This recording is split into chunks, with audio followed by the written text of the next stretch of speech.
I just went to this early access server, fully expecting Mortenax Blade to be a pure Acheron support, but the results shocked me.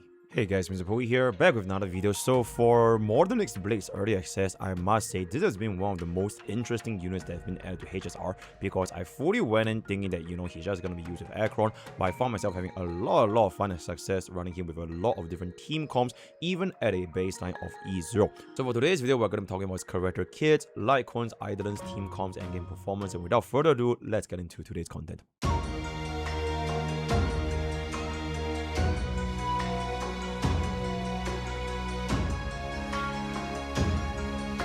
So in summary, for Blade, I'm just going to call him Blade from now on, his entire kit is very reminiscent of a DPS wheelchair where he can function very well with units like Tribi as well as Hyacinth, which both of them were ironically the two wheelchair units back in version 3. This is largely due to Blade's massive debuffs as well as personal damage, which is going to be 30% defense down, 50% vulnerability, 50% damage buff, as well as a up to 75% ultimate damage buff. This is on top of his personal damage multipliers, which already excels in AoE scenarios. Otherwise, Blade also shows a lot of synergy with Asheville, with both of them relying on the number of hits, stacking the defense down as well as skill point neutrality, which may point to another team coming in version 4 outside of the current Elation flagships. Generally, you can think of Blade's role in two different scenarios. Option number 1, bringing up your version DPS performance, namely Acheron, which is going to be the biggest benefactor, though it can also increase the other older DPS performance because of the sheer amount of buffs, debuffs, and personal damage. Option number 2, he is going to be potentially making up a version 4 brand new team alongside with Asheville, waiting for a version 4 main DPS to fully make use of their kits, as well as a corresponding HP sustain so as to free Hyacinth back to the Remembrance team comp. Now, jumping straight into the character kit in casual terms, you want to enter into his ultimate state as fast as possible, get hit or use a follow-up skill for more energy, cast your big ultimate, rinse and repeat. Now for his basic attack, you might need to use it sometimes because you cannot cast a skill unless you're going to be his ultimate mode, which is going to be happening if you do not have his S1 and you do not for some reason want to use your tutorial S5. While not in the ultimate state because you can only use basic, where you cannot use his skill unless you're going to be in the ultimate state, sometimes even during the ultimate state, you may want to consider using this basic for a sustainless setup because you want to conserve HP on Blade in order to proc his talent, which we'll be explaining later on. Namely because he will no longer be able to launch his follow-up skill if his HP drops to 1 HP, especially without a sustain. Then moving on to his skill, this is going to be skill point neutral, but once again keep in mind you cannot cast this unless you're going to be in his ultimate form, which is why energy from energy regeneration robe, getting hit, external sources and Litecoins like tutorial or his S1 are going to be very important for Blade. Not much to say for this particular skill, but you will see this using quite a bit between his personal cast as well as the free skill from his talent, which is going to be a follow-up skill. Just know that for the skill itself, it is going to be counted as a bounce on the second part, unlike his ultimate, so it will deal more damage for a single target. Then moving on to his ultimate, it is going to be a pretty big long wall of text, but it's going to be fine. First off, 30% defense down and 50% vulnerability is going to be a very big damage amplification for pretty much any DPS.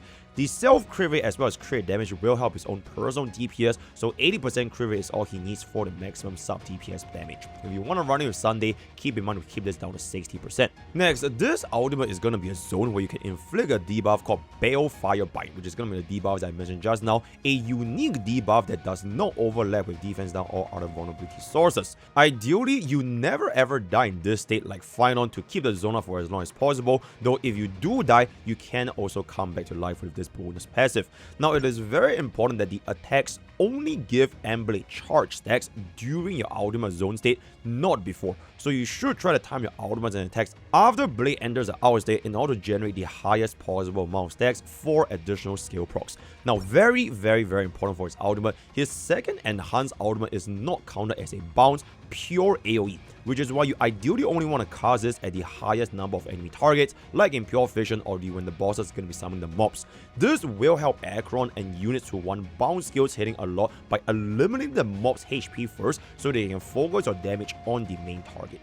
Now, regarding the ult's fixed cooldown, it acts very similarly to Robin's ultimate, but at a slightly slower speed at 70 instead of 90, so it lasts a little bit longer than that. Now, during this ultimate uptime is where his talent kicks in, which is where you want to hit the enemy as frequent as possible to generate more charge. The AV countdown does reset an MOC, so try to clear it within cycle if possible, as there are no other ways to extend this ultimate state except for his Eidolon 1. Now, one tip you can consider is to intentionally hold back Blade's second ultimate if you know your zone is going to be expiring and you cannot get a second ultimate, so you can just cast this brand new ultimate to refresh his ultimate instead of dealing damage. Keep in mind, this ultimate damage is not very important as well unless you're going to be in a full AoE environment.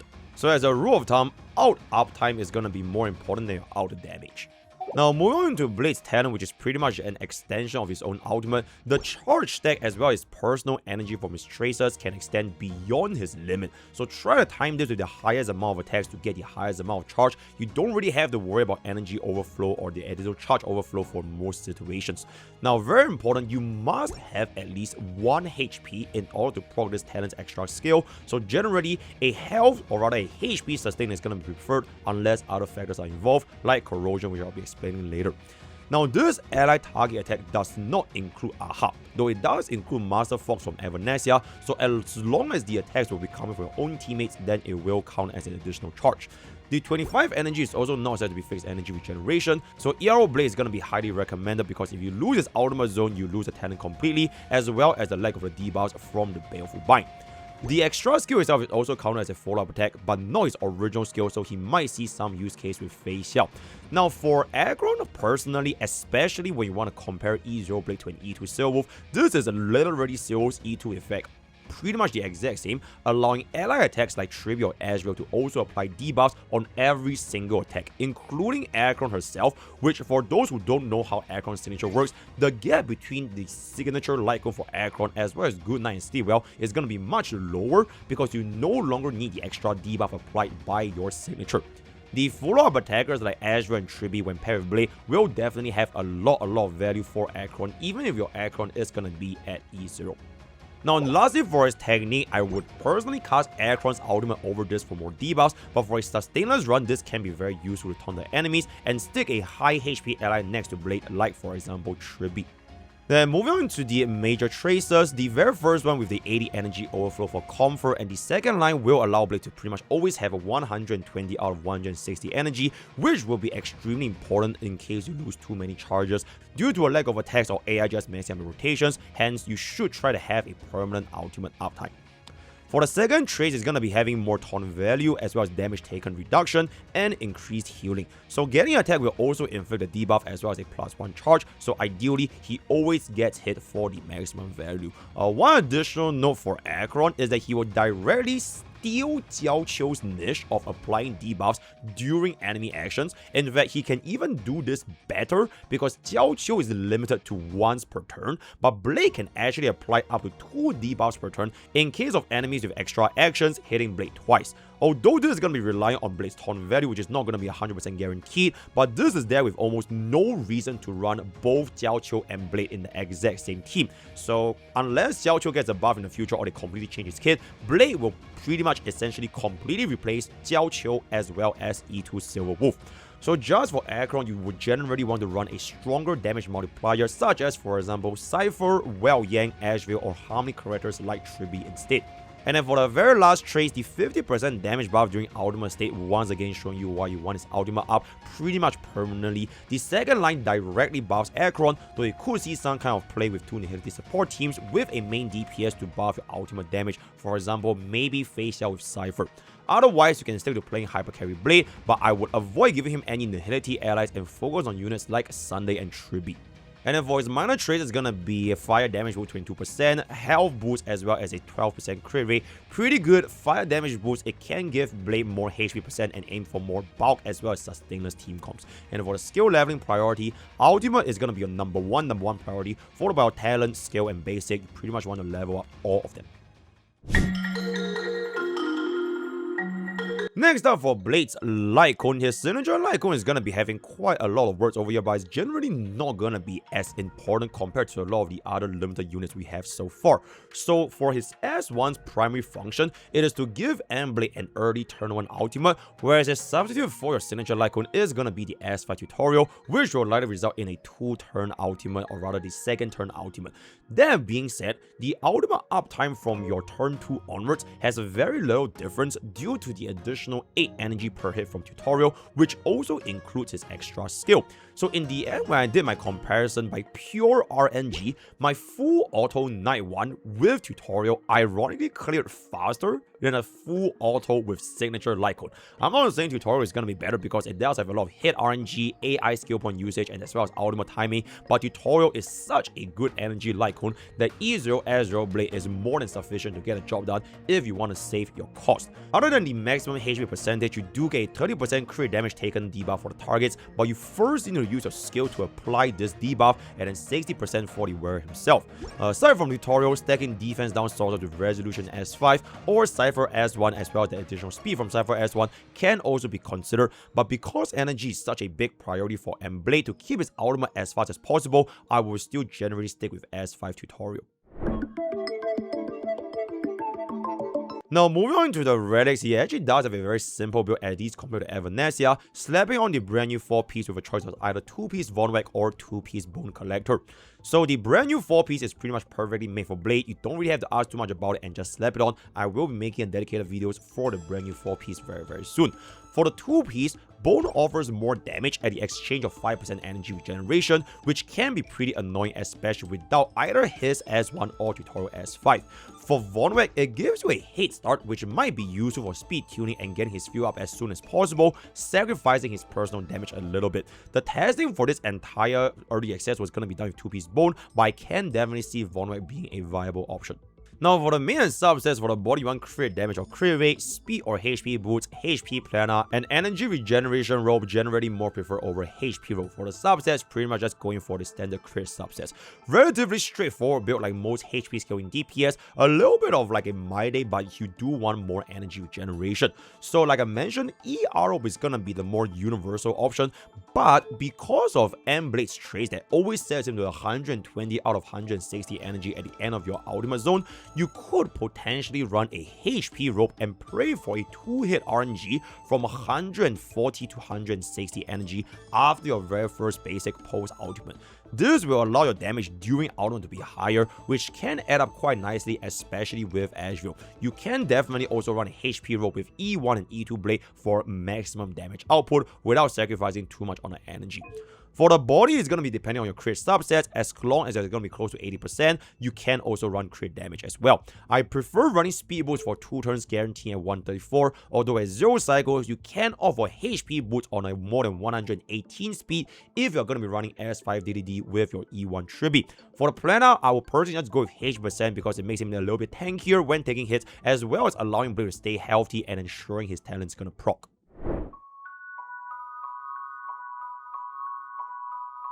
Now moving on to Blade's Eidolons, he does have some really good vertical Eidolon investments despite being pretty much almost fully functioning at E0S0.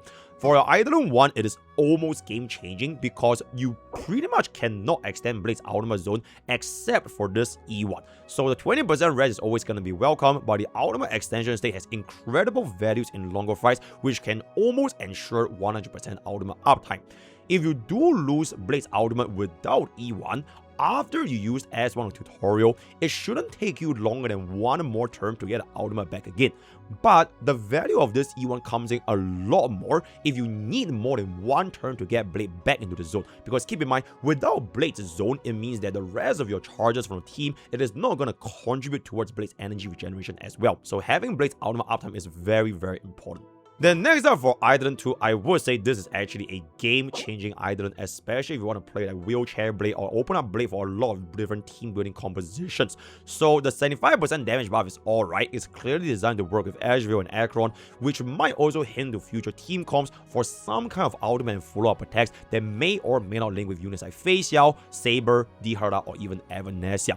Now the more important thing is that the charge count decreases from 9 to 7. So when you combine this with E1, this will pretty much 100% guarantee Blade never loses his ultimate state, and because his bigger issue wasn't his buff multipliers like his defense down, damage percent, and vulnerability, but more so how often can you hold Blade's ultimate zone. So this E2 not only allows you to deal way more damage because you can cast his follow-up skill more frequently, it also fully unlocks Blade's potential as a wheelchair sub DPS support, and you can slot bro into a lot of different teams without worrying about losing the ultimate uptime. time.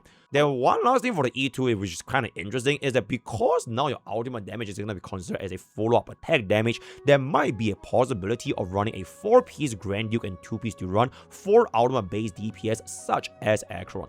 And then for the E4, you deal additional 50% damage. Very, very nice. And lastly, for the E6, this is pretty much going to double the amount of charge stacks you're going to be getting while dealing 50% more final damage for Blade himself. So if you combine this with his E1 as well as E2, I can see this used in pretty much every single team if you do want to go for the wheelchair and Blade.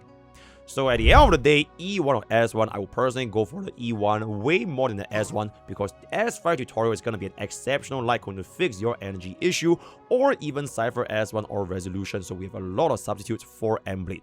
E2 is also an insanely good pickup value if you want to commit 3 costs for the wheelchair team, so the priority for your Eidolon investment is going to be E0 S0 followed by E1 S0, E2 S0, then E2 S1.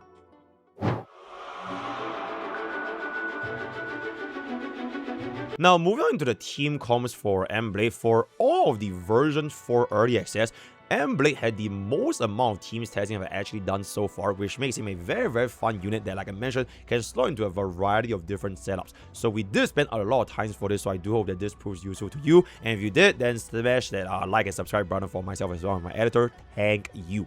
So number one, for a sustain option, it's actually generally flexible, capable of using most HP healing sustains or sometimes even DHPT. So Hyacinth is gonna be the more general setup, although Huo can also be very useful. But I kept Huo out because you might want to consider using Huo for your Elation or DOT teams. In your Acheron teams, Hyacinth is definitely going to be the better choice for the debuffs, but for other teams, you can see a lot of value from energy regeneration.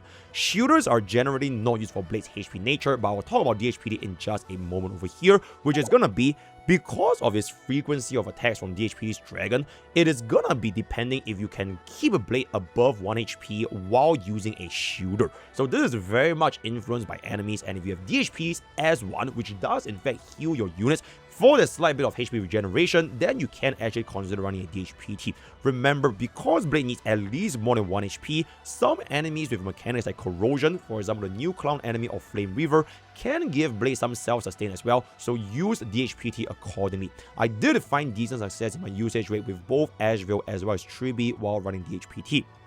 Then moving on to the support slot, generally E1 Tribi is going to be the best in slot because of her HP buffs, AoE targeting, which also where Blade shines in, true damage from the E1 converting into the main target, and tons of free energy from Blade's pretty much full AoE kit. She also works very well with Hyacinth like the previous version 3 wheelchair, making Blade fit in naturally with both Tribi as well as Hyacinth together. Other supports like Robin, Ramei, Yao Guang can also be viable, but this will be more dependent on the main DPS more so than the actual support itself, and I'll be breaking down a couple of team comps I've tested out myself in this early access server. All of the testing here were done in full auto unless otherwise stated. E0 S1, no Eidolons, E1 Tree with S5 DDD, E4 Welt with tutorial, Huo with shared feelings against the current anomaly arbitration, Night 1. Now due to the abundance, get it?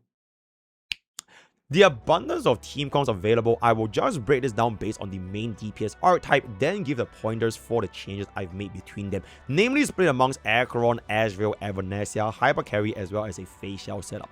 So Acheron is gonna be where most of the testings were done over here, because I'm assuming majority of you guys watching this video right now, you're wondering, is Blade gonna be viable or better for Acheron, or should you be putting Blade for an Acheron main yourself? So I would say, frankly speaking, the answer is absolutely massive. Using E2 Silver Wolf as a baseline for our E0 S1 Acheron, the performance went up substantially from a 6 cycle 91 AV to at least a 4 cycle 52 AV Huo and 3 cycle using different combos of E1 Tribi, E4 Well, Hyacinth, or even Asheville himself. It might have been better using DHPT instead of Hyacinth, but Blade's utility is still going to be undeniable over here. So to put it simply, Blade's value for Acheron is definitely there for the Acheron mains who wants to take their Acherons to the next level in the version 4 meta and power level. But this is also definitely not the strongest team, as you will see later on with other main DPSs running with Blade. Hyacinth is definitely going to be better for Acheron either with or without E4 Welt, which faces some energy problems without Huo, while E1 Tribi slightly outperformed the double nihility even if I ran an E0 Acheron over here. This is largely due to the fact that number 1, M-Blade's zone allowed Triby's extensive follow-up attacks to give a lot of stacks to Aggron, and number 2, her personal scaling and synergy with both Blade and Hyacinth boosts their overall damage more so than a second Nihility. Now, the best unit that actually paired up Blade with Aggron is actually Asheville, which was the only 2-cycle team on Ezo Aggron at full auto. But this is not so much that Asheville is synergistic with Aggron, but more so that Asheville is synergistic with Blade, which is where you will see later on from the Asheville performance running a support instead of Aggron. That being said, the number of follow-up attacks, the stack generations from Asheville even at E0 was absolutely exceptional, giving very strong performance that made him even better than E1 Triby. For the E4 well or the E1 Tribute slot, I can see the possibility of using Cypher, although the best scenario is going to be making use of someone with a high follow-up attack frequency to consistently generate stacks for Aggron, which honestly Cypher does have a decent amount of follow-up attack frequency herself as well.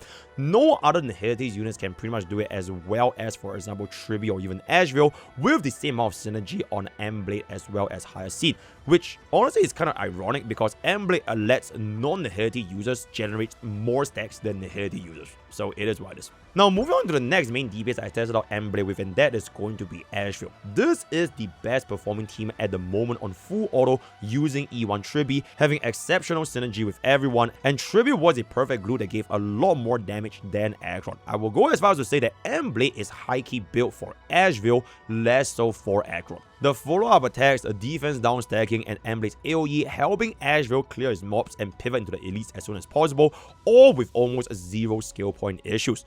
Now I tested DHPT with this team and manually played to achieve a 1-cycle 43 AV, but again this is highly dependent on your scenarios since the clown enemy had corrosion and DHPT's S1 meant that Blade constantly had health to use his extra skill without worrying about his talent not proccing. If the HP allows it, then feel free to use your DHPT and leave Hyacinth for your Remembrance flagship while opening Huo for your Elation teams like Evanesia. I would say that the most likely member that will be removed here is probably going to be Triby because she is a very generalist support from version 3, probably by her incredible E1 value to work with so many different units.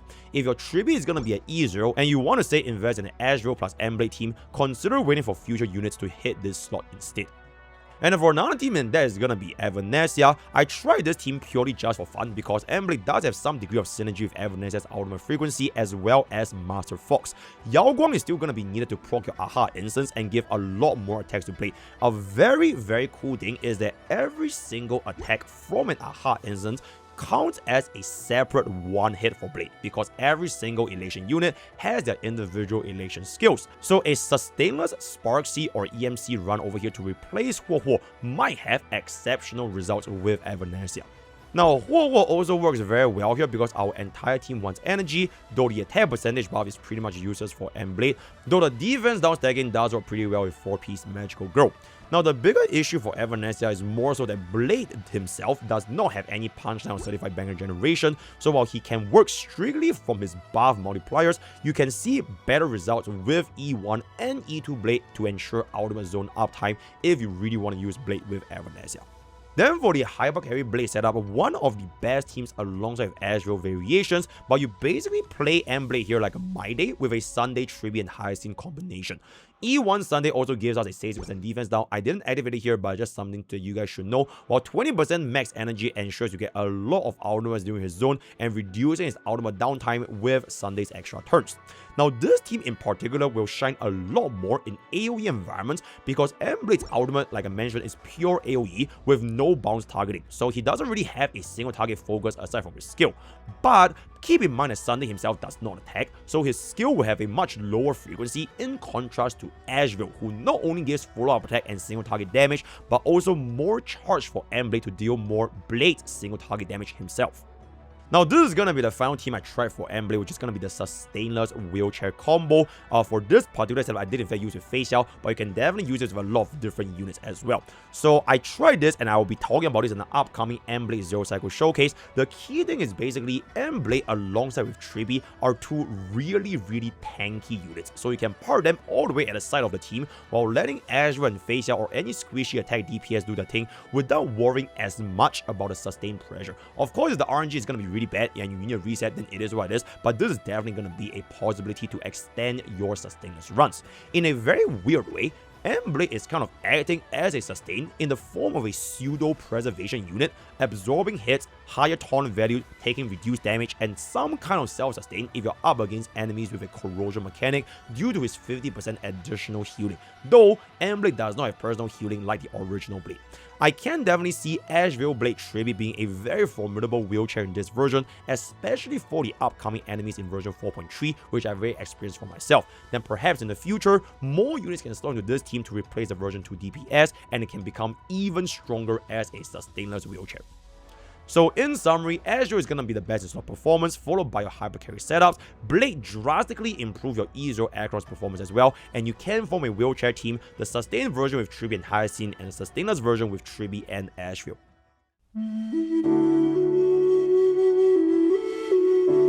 Now moving to the last segment, and that is gonna be our endgame performance. Heads up that all future endgame performance will be based on the brand new Starward mode. So all testing was done in full auto, and for this part, I will showcase mainly E0 S1 Acheron this time, more teams on the live server for their respective endgame performance.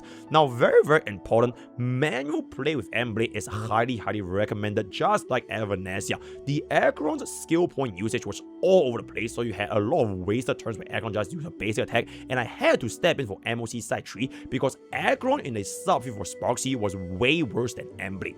So Acheron was also, like I mentioned, tested in E0 as 1, meaning we do not get a full multipliers from the 2 inhibited units, instead using E1 Tribi. Though I've mentioned just now in the team compositions, running 1 inhibited on E0 Acheron was actually a little bit better than running 2 inhibited. So I will show you the E2 Acheron performance in the future, but I will keep things here at E0. So for the performance, it's gonna be right here.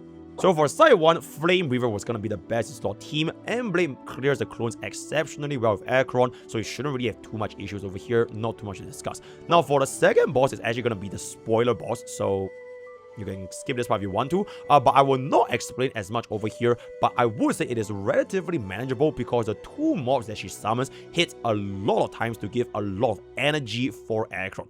The crowd control from this boss was very annoying, and you basically have to gamble with your skill points in order to cleanse yourself, and this team already faced quite a significant amount of skill point issues. And then for the very last boss, Sparksicon, this was definitely the worst boss for Acheron and Blade, so do not use them here unless you absolutely have no other choice. Give Blade the domain instead of Acheron because he clears it much faster due to getting free hits, free energy, and free bounce skills for the remaining mobs. Then moving on to Pure Fiction, I would say he has a pretty alright Pure Fiction performance. Side 1 was the easiest, but manual will greatly help due to the timing of your ultimates like I mentioned just now. So for Ligers, it is by far the best because free ultimate is always going to be free ultimate, working perfectly with Acheron and Blade in this Pure Fiction AoE environment. For Cocolia, because of the lurking mobs and Cocolia himself doesn't really hitting you as much, Blade didn't get as many charges and energy, therefore we didn't really get ourselves the 40k clear on full auto. And then for the very last team at slot 3 is going to be Kafka, Lightning Rest, so you know, why would you run Acheron Lightning Rest, so just don't use this if you are able to. Then for the very last endgame is gonna be our APOC Shadows. For the buffs this time is gonna be less shielding compared to Pure Fiction as well as Memory of Chaos, with a preference on side 1 and side 2 for debuffs and ultimate damage for Blade and Acheron. So for the first half, Judge of Oblivion, he hits a lot, which means we are gonna be getting a lot of stacks with us charge, and the break was relatively faster at 1825. A lot of chickens on the second phase meant that it helped us bring his phase to a much faster compared to the other 2 APOC bosses, which meant we can deal a lot more damage with both Acheron and Blade at the same time. For the Cocolia boss, it was not too bad of a fight, but we had lesser AoE environments in phase 1, like Japart, as well as phase 2 because the pillars, they do not respawn for a while. Cocolia herself also do not hit as much because she starts charging in phase 2, leading to a slower clear overall. And then last but not least, Flame Weaver. If this was the Memory of Chaos Flame Weaver, it would be a lot easier, but because of the summon mobs and the stalling, dragged on the fight by quite a lot. We broke phase 1 very fast at 1857, but phase 2 wasted a lot of time because we had no more mobs and damage to push through on a single target Flame Weaver, and he actually recovered on phase 2 with a 1% after the break, which was just really unfortunate.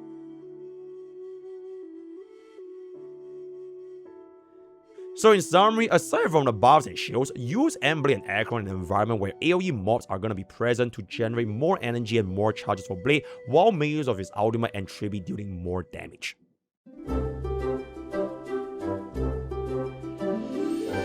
With that, we pretty much come to the end of our Emblade's early access showcase. Just a couple of final thoughts from me. Key points being, I had a lot more fun than I expected working with a lot of different team comps. For the team comps, Trippy, Hyacinth, Asheville are all going to be very viable. You can also look to Yao if you want to run Evanesia. Very, very strong E1, absolutely exceptional E2, and you don't really need the S1 as much unless you want to go for E2, S1, and Blade.